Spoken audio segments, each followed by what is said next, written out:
Welcome. Let's get started. Good morning, good afternoon, or good evening, depending on where you might be joining us from in the world. Since announcing the FirePRO 300 at FDIC, there has been a tremendous amount of interest. I'd say a consistent outpouring of inquiries and questions, and we're super excited to do a deeper dive into the camera and explore the FirePRO 300 in today's topic, FirePRO 300 Explained. Many of you know him already, but we're pleased once again to introduce you to Andy Starnes of Insight Training. Andy's been a career firefighter for over 30 years, currently serves as a battalion chief in North Carolina. On top of that, he's dedicated the past 10 years of his career to firefighter training with the mission to clarify and simplify the world of thermal imaging and fire behavior concepts to create more intelligently aggressive firefighters, ultimately so they can do their job better, faster, safer, protect their communities, and so on. And also, most importantly, return home safely to their families as well. So I appreciate everything Andy's done and continues to do. And with that, I'll turn it over to you, Andy. Thank you, Brent. Appreciate your time. Appreciate the opportunity. And as he said, we're going to talk about the FirePRO 300. We're going to tell you about it and some things you may or may not know about it. So hopefully the goal is you leave a lot more educated and a lot more insured of what its capabilities are. First of all, as we've discussed in the past, this is a situational awareness camera. It's a lot different than any other situational awareness camera on the market. However, we always have to clarify, because this is not a common thing that firefighters understand, that situational awareness cameras are not the same as decision-making cameras. This concept was first introduced in 2016 when Scott Safety came up with the Scott Sight. These devices were not intended to replace higher resolution handheld devices or devices that were larger with bigger screens and better interoperability, better insulative qualities. However, they were primarily designed to prevent firefighter disorientation. We will quote several things from the U.S. Firefighter Disorientation Study from 1979 through 2001, along with William Moore's work and his book, Preventing Firefighter Disorientation, which is the loss of direction due to the lack of vision in a structured fire, one of the most common problems that consistently happens to firefighters each and every day that they go to work. So these cameras that you may or may not have seen out there on the market are made by various manufacturers. There's pros and cons of each one. But what we discovered is that over 40% of America does not know the difference between a situational awareness camera and a decision making.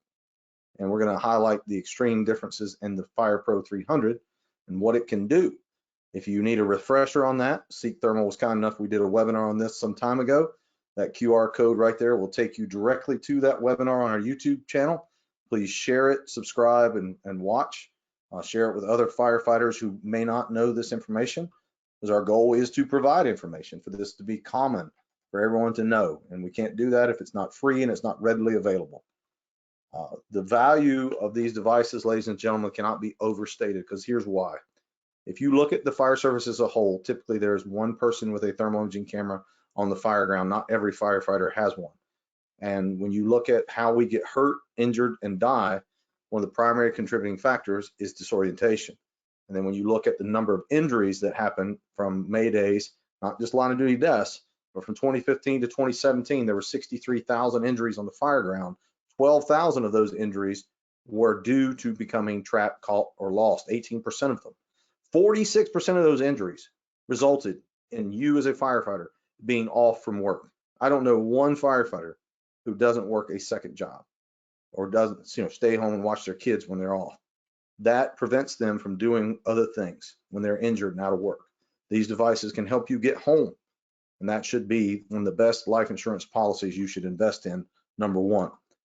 And in addition to that, sadly, we've lost brothers and sisters due to line of duty deaths on the fire ground, on and off the fire ground, also counting our wildland brothers and sisters. But if we look at from 2016 to 2022, 23 firefighters passed away, died in the line of duty. 19 of them were volunteer and career, and those were on the fire ground due to being lost or disoriented inside of a fire. The remaining ones were due to wildland incidents. If you want a very encouraging, inspiring story, look up Seek Thermal's website and look up the story of firefighter Jim from Tennessee, where he talks about his story of being lost and disoriented due to a wildland fire and used a FirePRO X to regain orientation thanks to some guidance from his fire chief and made it out alive. That device paid for itself 10 times over that day. So I have a question for you as we move through this. Who's watching out for you? We all promise that our job, our goal, our mission, if you will, is to be there for them. Ladies and gentlemen, number one, you got to have someone to go home to, our friends and our family. Our mission is to serve the public. We can't do that if we don't take care of ourselves, and we got to have someone that we take care of.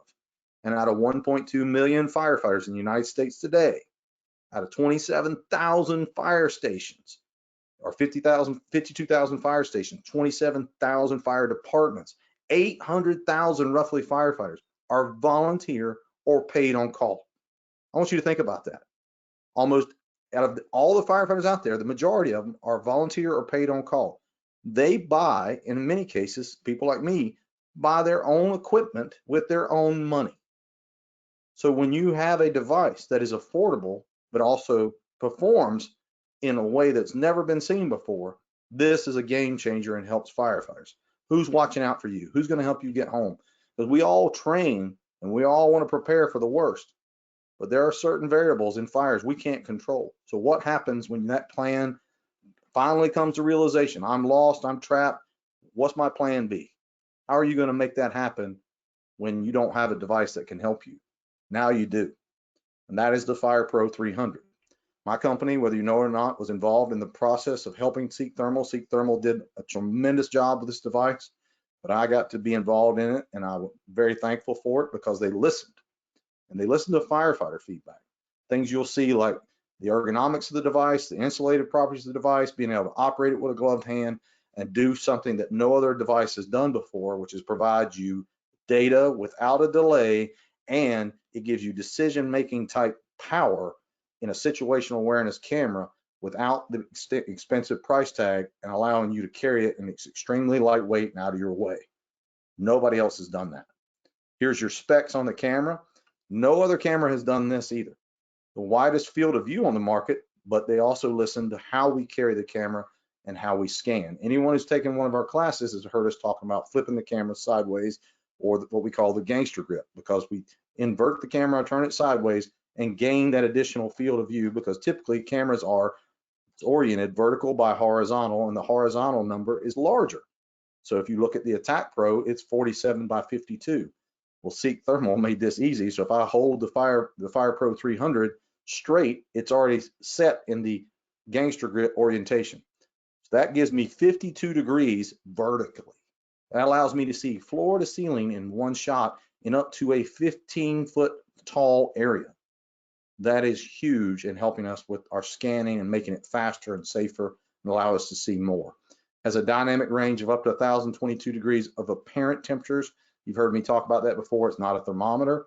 Unlike other cameras that use high and low sensitivity or high, medium, low sensitivity, this camera does that pixel by pixel in something called mixed gain mode. We'll do a refresher on that for you as well, but that makes the camera faster and gives you better image quality within the same image of cold and hot areas at the same time without a loss of image quality, which no one else does. It offers you 3 different application modes. 2 are the primary, TI Basic and Survey mode, and it gives you decision-making pixels, 76,800 of them, which is your standard for most decision-making cameras, in a situational awareness camera housing. It also has one of the fastest refresh rates on the market for a situational awareness camera at 25 Hertz, so it doesn't delay that information to you. And it has the lowest thermal sensitivity of any camera on the market, allowing you to see small temperature differences of objects such as a child laying on the floor next to a 100-degree pile of clothes.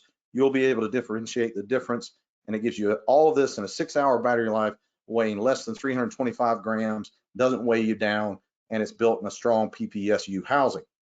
So in this summary for you to understand how much this thing can do, in well-trained hands, this is a game changer because nothing else comes close. Like I said, widest field of view on the market. I can hold it like a cell phone. Everybody I know holds it intuitively like that. Point where you're wanting to go, you don't have to turn it any other way, sideways if you don't want to. The buttons you can operate with a gloved hand, and it is amazing image clarity. If you look at this image where we took this on one of our trainings, you can see the firefighter down low in the colder areas along with the hose line, all while seeing the superheated areas above his head. Every other camera performs well in either high sensitivity or low, not both. No one's been able to do that until Seek Thermal came out with mixed gain mode, and no one's been able to make mixed gain mode work like this in a way but Seek Thermal's team to make it where this image is this sharp, whether it's in 100 degrees Fahrenheit or 800 degrees Fahrenheit. A brief overview of this device. Some of you may have some of these, so we'll give you some quick tips on it. Your green button is your power button or your RTH return to home button. What that means is if I'm in one of those other application modes and I want to go back to TI Basic, just like some of the decision-making cameras, I just tap the green button briefly and it takes me back to TI Basic. If you notice in the top, there's a smaller button that says image video capture. If you press it one time, it takes a photo. You press it and hold it, a red dot will show up and it's recording. No other camera records in this way, in this amount of data, in this resolution. And then the black button on the far right is the application modes. Something else they did that I really like is they made it where it's not easy for you to accidentally end up in one of those application modes if you just tap the button. You have to physically press and hold the button for 3 seconds additionally, and you will engage plus mode, which is what NFPA shows, that little plus button in the bottom left-hand corner, and then the spot temperature comes on. One of the things I love about that is they have the spot temperature disabled from the beginning. Those of you who have heard me preach about this understand that the spot temperature is dangerous in fire attack because firefighters tend to hone in on that number and look at it and think that's representative of the whole environment. That is not the case. You watch the other webinars we'll post for you, you can see the danger of the spot temperature, our article on that, and why this is not a thermometer. It's a qualitative device. Allow you to see heat, layout, diagnostic details, and apparent temperatures, which is an uncompensated temperature measurement telling you an approximation of that area, not an exact measurement. And one of the most important things I can tell you about any thermal imaging camera is where's the lens, and that you should wipe that lens periodically, because if you don't, that lens fogs up. No matter what camera you use, the image will degrade and you will hear firefighters say, the camera whited out on me. New cameras don't white out due to heat. They white out due to end user problems, primarily moisture building up on the lens and us not wiping it. So if you're going to wipe your face piece, wipe the lens first, wipe your face piece, and then if necessary, wipe the screen. That's your brief overview of operations. Each one of these devices comes with a little quick start guide. We'll talk about that at the end that goes over this and gives you free videos. Here's your benefits of this device. It gives you the same power as some very expensive decision-making cameras on the market today without the weight, without the price tag. It weighs 325 grams. One of my cell phones that I have with this industrial case on it weighs more than the FirePRO 300. The buttons can actually be operated with the biggest gloves out there. It is ergonomically pleasing or intuitive. It's easy. It doesn't feel unnatural to hold it. It also has survey mode, which I am going to harp on and why you're going to love that. And it allows you to take photo and video, and it uses mixed gain mode, as I said earlier. If you look in this picture, you can clearly see the bail of the nozzle itself, the floor, while seeing the fire in focus. You see the nozzle resting on the firefighter's knee. That is all possible because of mixed gain mode. You need a refresher on that. We did a full 1-hour webinar on it. Scan that QR code, you'll go right to it, and it'll catch you up on what that is and why that's important and why no one else offers it and how it makes your job as a firefighter smarter, simpler, and safer. Mixed gain mode does give you something, as I said, that no one else does. And here's why you should care. I can look down, I can look up, I can look directly straight ahead. And what it does is it auto focuses, each pixel switches back and forth between high and low sensitivity on its own, not requiring a percentage. They are independent of each other. They are operating so that they give you the best image quality within the same field of view, allowing me to see the fire hose, the reflection in the floor, and while seeing the heat moving left to right, coming out of that fire hallway in this picture from Chula Vista, California.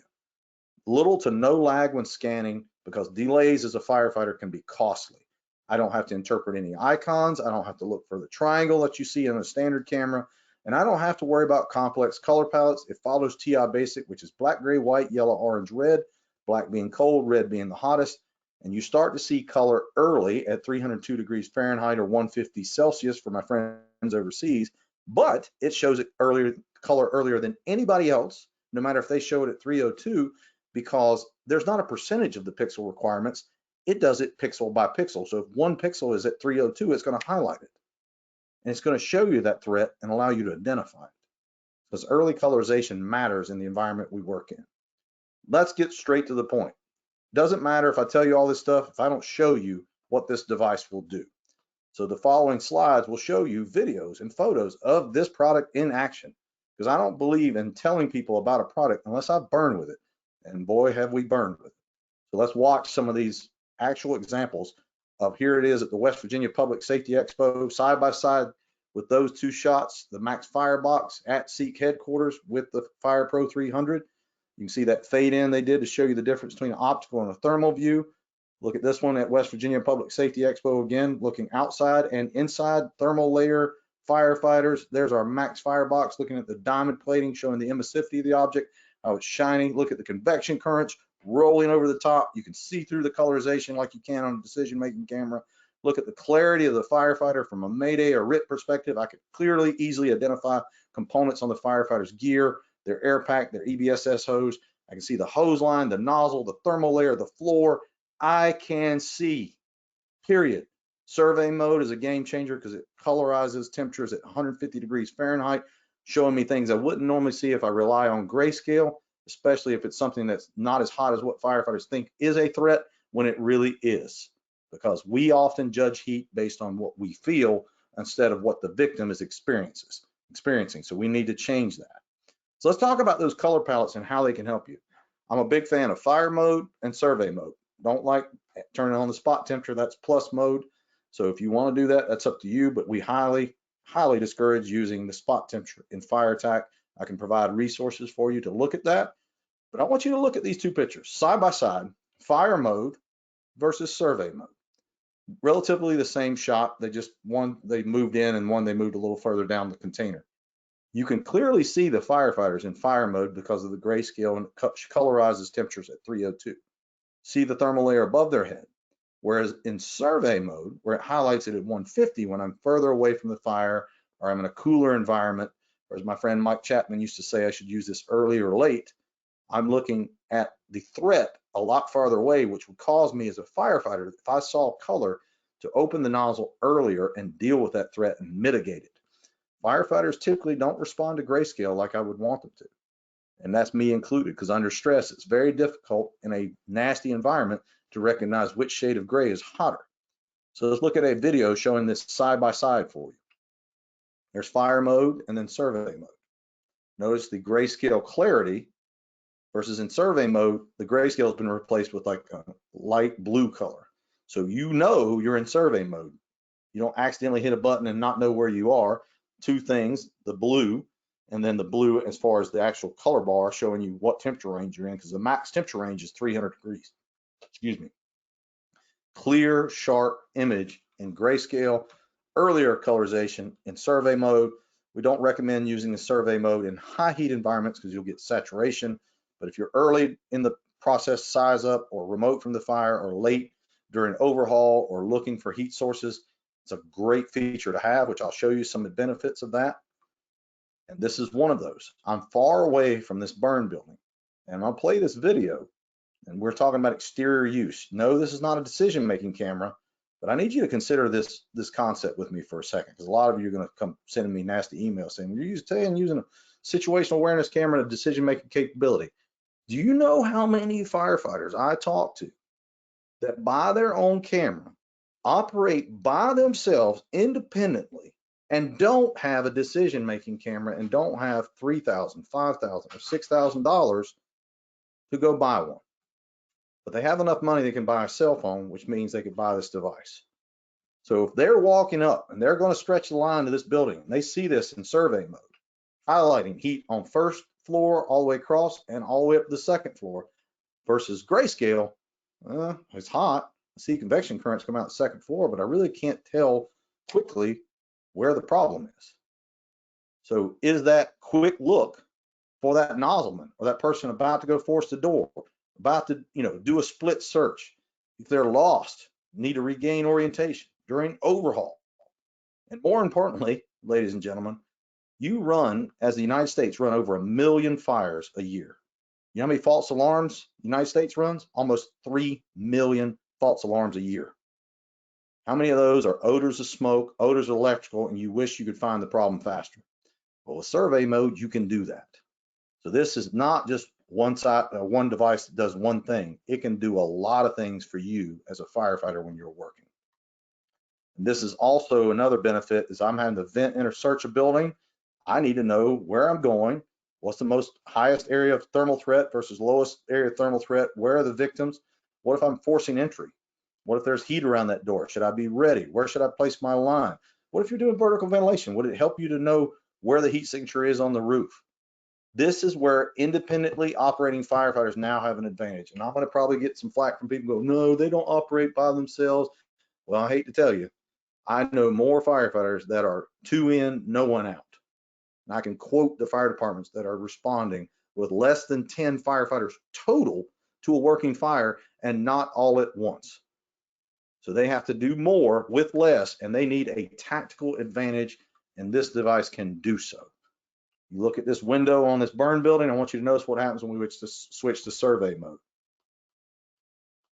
We're in grayscale, looks hot, but we don't know how hot. We don't want to read the spot temperature. When we go to survey mode, what do we see here? Metal has a low R value, transmits or transfers heat really easily. If we were looking at a real window, we would look around the edges of the window for heat transfer, what we call thermal bridging. And then if it was single pane glass on an older home, the energy would transfer right through the glass versus low E double pane or triple pane glass may not show the heat signatures as clear as that. But having an investigative mode such as survey mode, when we're on the exterior of the structure, can really help us. What about the driver who goes and throws the ladder for the company coming up? Doesn't he want to know where to place the ladder? He can base it visually, but now he can have visual and thermal. That can help him or her greatly. Side-by-side shot of making entry. Whereas if I look at the one on the left, the survey mode highlights color a little bit earlier, and it shows the heat transferring through the container. Whereas if I look at the fire mode on the right, it's grayscale on the outside. Both have their advantage in the right context. Your job is to choose the one when you need it. Here's another common use that I see firefighters that should be used and they don't do, and this just happened the other day. Fire on a commercial building, fire is knocked down, but is the fire out? I see firefighters conducting mop-up. They're in there flowing water in the attic or flowing outside or wherever it may be, but they're not using a thermal imaging camera, and if they are, it's showing all grayscale. In this case, I'm walking up to this building after the fire is knocked down. You see the heat from the exhaust of the fire truck. Then I want you to look at all these boxes that burned up on the outside of this building and look at the exterior masonry wall. How much heat is on that masonry wall? Between 150 and 300 degrees apparent temperatures. Watch what happens when we switch it back to fire mode. Which one of these are you going to pay attention to? Be honest. This right here or that?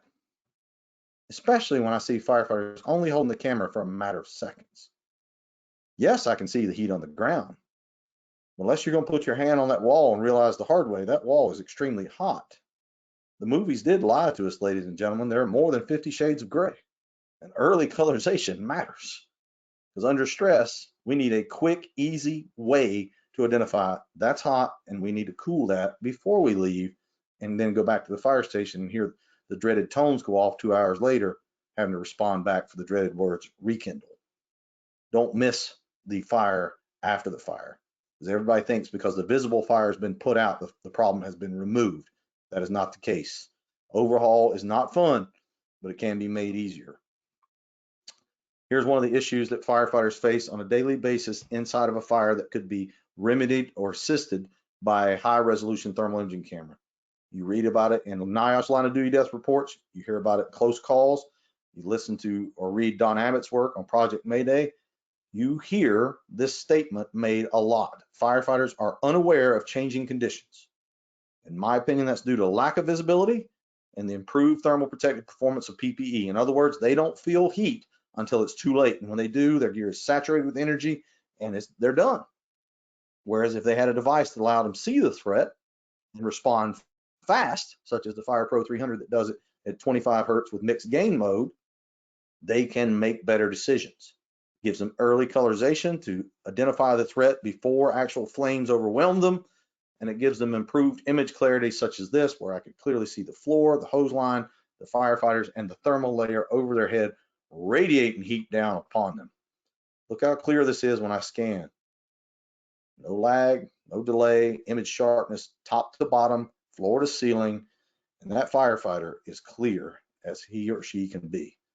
So when you use a device like this and it allows you to see your fellow firefighter, and if they needed help, you could easily identify their regulator line, his waist belt is buckled, you can see his face piece and regulator is in place, that helps you.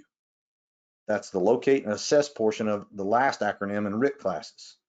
If you want to know why the temperature thing's upside down, it's because this was on my coat filming upside down and it captured this. Another thing that we hear about all the time is, I had trouble finding the fire. Well, if I'm on a reduced staffing department, odds are there might be a nozzle person or nozzle man or woman on the nozzle by themselves. The second person may be searching. I know of a friend of mine's department, Joey Baxter's department, that happens on a regular basis. They stretch the line of the fire, they start knocking it back, and if Joey's second on the line, Joey is searching. Normal, everyday occurrence, as he says, somewhere every day. What does that nozzleman have to make sure that the conditions are not changing? If you watch this short little video, you can see when the nozzle is closed and when it's open, because you can see the convection current stop when the nozzle is open. Watch.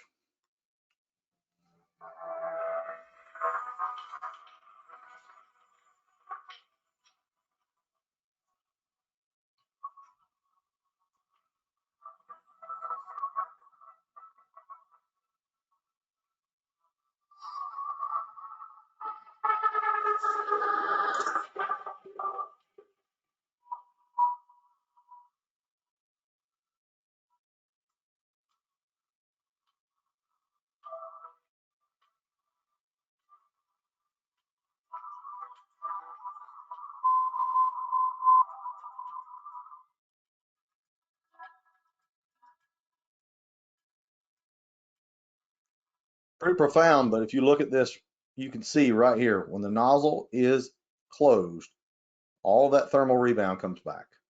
How many times have you been attacking a fire and you didn't know the heat was moving past you? We talk about it in our fire attack classes all the time. Hit and move, well, you hit and it moved past you.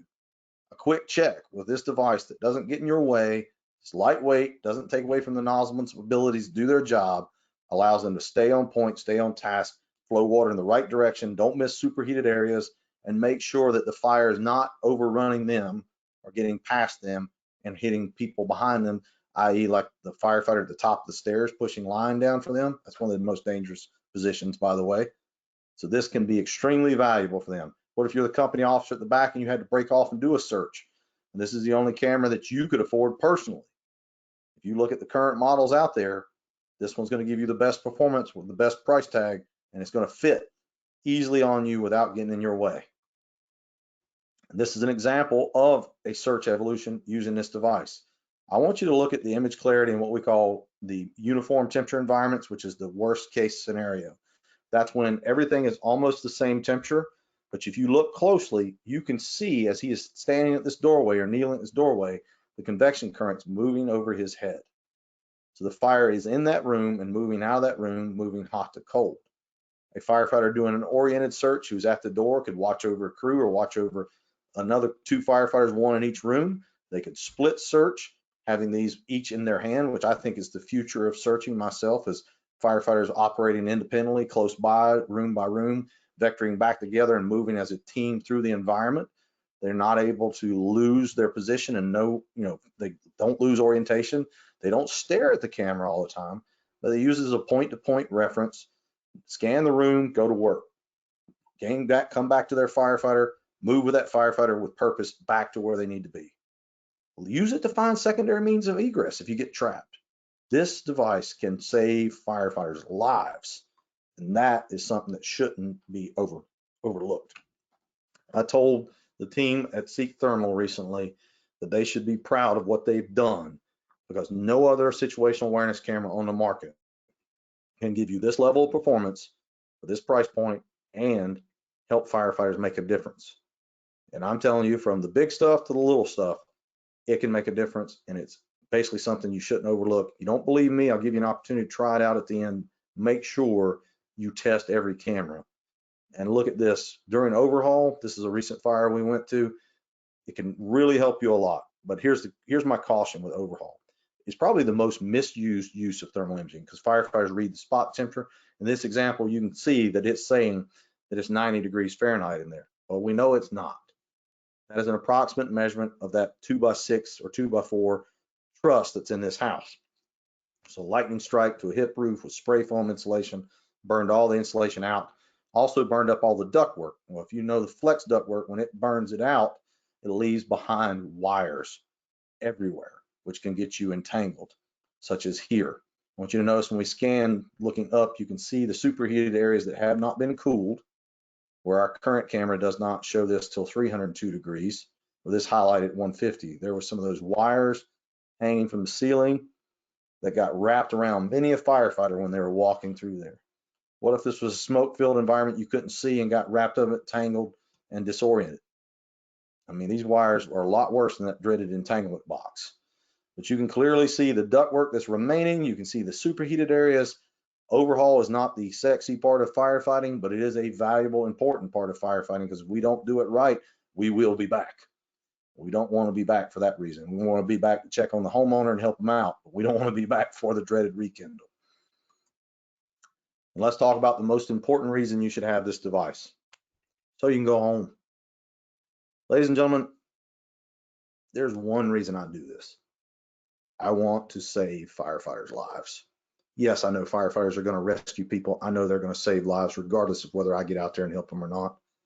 But my concern is the firefighters die the same way every year, over and over again. People diminish that, saying not many die in burning buildings. Read the reports. It's the definition of insanity. They die the same way, with the same contributing factors, with the same recommendations, and we change nothing. We have to fix that. And if we start training on this and start adding a device that can help us when we get lost, when we get disoriented, Don Abbott's work shows us that 35% of all Maydays involve self-rescue. What if we up that number and made it where 50% of them got out on their own? Because the studies also show if you were equipped with this device and you were well trained in it and you became lost or disoriented, you found your way out 100% of the time. Michael Whitty's research paper, maximizing thermal imaging use in emergency services.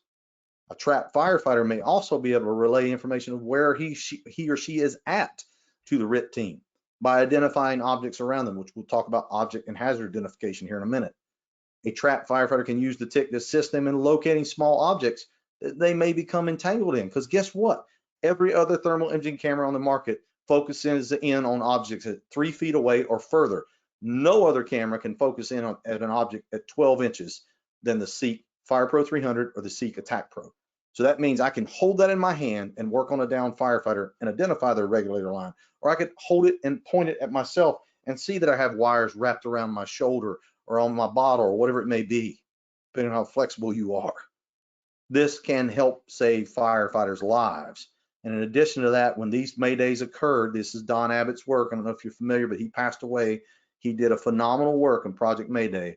If you look at the 293 incidents where these firefighters got in trouble, 67 of them fell into a basement. 64 of them fell through a roof, and people talk about vertical ventilation like it's no big deal. Every aspect of our job is a big deal. There's danger in everything. But when things go bad, I want you to have a plan B.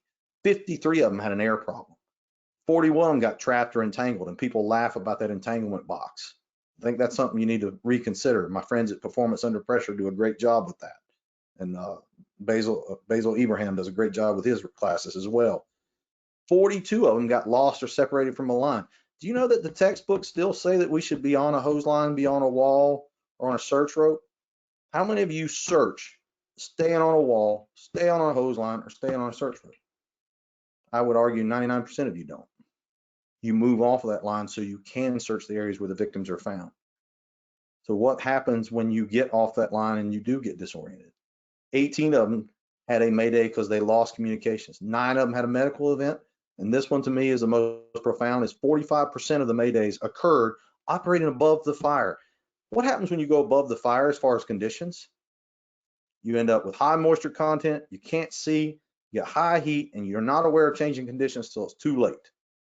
With a device that's lightweight, high resolution, easy to wipe the lens, easy to manipulate, easy to see, help you get out. I hope so. That's my purpose. So let's talk about how you can use this to save your life and your fellow firefighters' life. The thing that's missing in RIT training, when we talk about this, is one, training you on how to use a TIC. Two, training firefighters to identify objects or hazards. Why would you train them to identify objects? First, put them in a smoke-filled environment, disorient them, have them sit down, and take with their eyes and their flashlight and try to find their way out. If they can't, have them call their mayday, and then use their camera and identify things that don't move, such as doors, windows, stair railings, drop ceiling tiles, door casings, molding, vents in floors, then hose lines. If you get them to identify that and put that slide tray in their head, and whenever they get in trouble and they realize, oh, I'm in a commercial building, and a public commercial building that has an exit door has a metal doorknob or a panic bar on it that's metal. Well, metal is a low emissivity object which stands out in a thermal imaging camera. It reflects energy and it sticks out like a sore thumb. You'll say, oh, there's the door handle. There's the panic bar. What about on a downed firefighter? There's the EBSS hose. There's the UAC connection that shines. There's the shiny belt buckle. Look in a kitchen. I can find my way. Find the drop ceiling tiles straight in line, go to the end and drop down 2 foot. Guarantee you, if you keep scanning, you're going to find a door frame to lead you out. Those are things where objects you identify can help you find your way out. Here are some object hazard identification. There's the stairs. Now do me a favor, don't try to go up or down stairs using a thermal imaging camera. We teach in our class, if you're moving, the camera is down. If you point that camera down the stairs and try to walk down the stairs, you're going to end up in the hospital. Not a good idea, trust me, just don't do it. If you want to do that, I'm not doing the paperwork. I'm not picking you up at the hospital. I warned you, don't do it, okay? Hazard identification, wires, down power lines, sagging I-beams, holes in floors, crawling towards the fire from away from the fire. There's a color palette used in the fire service industry right now. If you're not careful, it's called black hot. It will cause you to crawl towards the fire instead of away from the fire. Do you know if your camera has that? You might want to look into that. What about if I find the hose line? You say, I'm gonna smooth bump to the pump. Every training I've ever seen done with that. Nobody's ever done that when they're completely out of air and their vibro alert has stopped and they're pinned down. You're out of air and can't breathe. You're not going to fumble and try to go smooth, bump. You're going to say, nope, I'm going to follow the long black snake, the beers at the lake. There's the hose line, there's the nozzle, there's the way out. I'm out of here. When you're dying, you behave differently. You don't believe me, read Rick George's book on tactical resiliency training. Take his class called The Monster Within. Read Dr. Grossman's book on combat. Read about Condition Black. Take the classes from my friends at Performance Under Pressure about sports psychology and everything that happens to the human body under stress. That's when things go bad, and you don't want a device that's going to delay that information to you when you have seconds to get out. This is why this matters, period. Okay. Here's a couple side-by-side shots of this device in action in James City County, Virginia. We did a class there recently. You can see in survey mode the PPE saturation, how much energy is on their gear, which they wouldn't see in fire mode, which you don't want to squeeze their shoulder there. You can clearly see the floor, the stairs, the masonry brick. You can see on the walls, the thermal currents, convection currents. You can see where the fire is. I want you to look at this. I'm going to back this up right here. Look at his helmet. You can see the reflective stickers. You can see the camera he's holding. You can tell that's a FLIR camera he's holding there. You can see he's got his regulator and mask is in place. You can see he's got his hood on properly. This is how much detail you get from this device. No other camera does that. None. Okay. And to make life even easier, if you buy this device, I want you to hear this. No manufacturer's done this. Inside, there's a little quick reference guide, and there's 2 QR codes, one on basic operation, and they provided you 14 free training videos that I filmed with them at their headquarters that tells you the differences in cameras, how to use this camera, do's and don'ts. Free comes with it. No other manufacturers included training with a device. It used to be standard when you bought a thermal imaging camera that they paid someone to come out and train your department. Now you have free training that comes with it. We put resources online. We do all this. Seek Thermal sponsors the webinars to educate their end users. Why? Because they care and they want firefighters to give their feedback, and they want you to have a better device. They want to change the market, and they want to make that market run by you. You hear that? you, because you not are the chess piece. You are not the chess. You are not the chess player. You are the chess board. You should control this. You should influence the market, and you are the customer. And it's time that people listen to you, and this manufacturer is. This is where we got the information from. U.S. Fire Administration, United States Firefighter Disorientation Study. Great book I highly recommend from Fire Engineering called Preventing Firefighter Disorientation by William Mora. Project Mayday's work, which is free, by Don Abbott. You can look up Maximizing Thermal Imaging Use by Michael Whitty. It's a great free research paper written by a firefighter. Phenomenal. I love that guy. I love his work. Never even met him, but I'd like to hug his neck because he's done a great job. And here's where the rubber meets the road, ladies and gentlemen. Don't believe anything I say. Go prove it. Go test it. We provide a free lesson plan for you to pick any camera you want and test it. It's not a decision-making camera, but it gives you decision-making power packed in that situational awareness housing. Some of you may go, well, why is it not a decision-making camera if it has all that? It doesn't have the same insulative qualities as an Attack Pro. The Attack Pro can take up to 500 degrees internally, where this can take 300 degrees, and the Attack Pro is going to take more of a beating, plus it has a bigger screen, and you're able to have a little bit longer battery life. So there's slight differences there, but the biggest is the durability and the ability of that object to basically take more of a beating. But I want you to take any camera you want, pick your top 3, and test them based on performance. And we give you the lesson plan, scan that QR code, go to our website, download it, do whatever you got to do, but you have to burn with it. The words thermal imaging camera imply thermal means heat. You need at least a burn barrel Palmer Dollhouse, or my favorite, the Max Firebox, to show the differences. If you don't do that, you're doing your firefighters a disservice. Don't ever buy a camera based on what it looks like in a day room. You'll be injured, disappointed, or worse. And I need you to grade those cameras 1 to 5, 1 being poor, 5 being awesome. And then at the end, you grade them based on ergonomics, simplicity, and who's going to provide you the best service when you break it, because every firefighter I know is going to break it. Every device we've ever owned as a fire service, we have broken and will break, period. Doesn't matter if it's an anvil, doesn't matter what it is, the firefighter will tear it up. It's a proven fact. This is where the rubber meets the road. Take the device, go test it. Give us your feedback. You have questions, email us, give us your feedback, and here's how you contact us.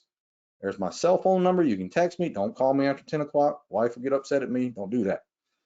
Any other time, text me, call me, send me an email. And here's all the wonderful people that I work with that are my instructors. My lead instructors have Facebook pages. Some of them are starting them. Instructor Joey Baxa, Tim Mills, Thomas Anderson, John Lightley, Reagan Underwood. All of those guys are putting out content. You can go to our Twitter page, our Facebook page, our Instagram page. Our YouTube page has 400 videos plus the Seek Thermal channel. Our TikTok page, our LinkedIn page, and our website has a free blog with dozens of articles that were written because good people like you asked a great question that we thought, hey, we've heard that question before. Let's make that a resource article for you. Now, all this is made possible because Seek Thermal sponsors these events for my time and your time. This is recorded. They'll share the recording. I'll upload it to YouTube as well. So all of this will be made for the public, for the firefighters, so you can save the public, period. Ladies and gentlemen, I don't get commission. I don't sell cameras. I help design them, I help test them, and I help train firefighters. This manufacturer actually listened to what this silly guy from North Carolina said, and they've made something that is a game changer. Test it out. Don't believe me, put it to work. But most of all, whatever you do, train and educate your firefighters in thermal imaging. No matter what brand you use, we will help you. We want you to be what we call intelligently aggressive. Please do so. God bless you. Thank you for your time. If there's any questions, I can open it up now. Brent, I'm going to give it back to you. Well, that's it. A number of questions came through. We were able to answer those one off. I just say thanks to everyone for joining, and to everyone that's influenced the development of this product, especially you, Andy, and couldn't have done it with all the feedback and the years of development that our R&D and engineering teams have put forth here. So we're extremely proud of this camera and know it's going to make a difference. So we encourage you to follow Andy. Go to his YouTube page. There's tremendous amounts of information there. If you want to learn more about the product, thermal.com. has spec sheets. We've got sample videos. Follow us on our social media platforms. And yeah, we encourage you to put it to the test in a live burn, and you'll see for yourself. So thanks everyone for watching and tuning in. Bye. Thank you again.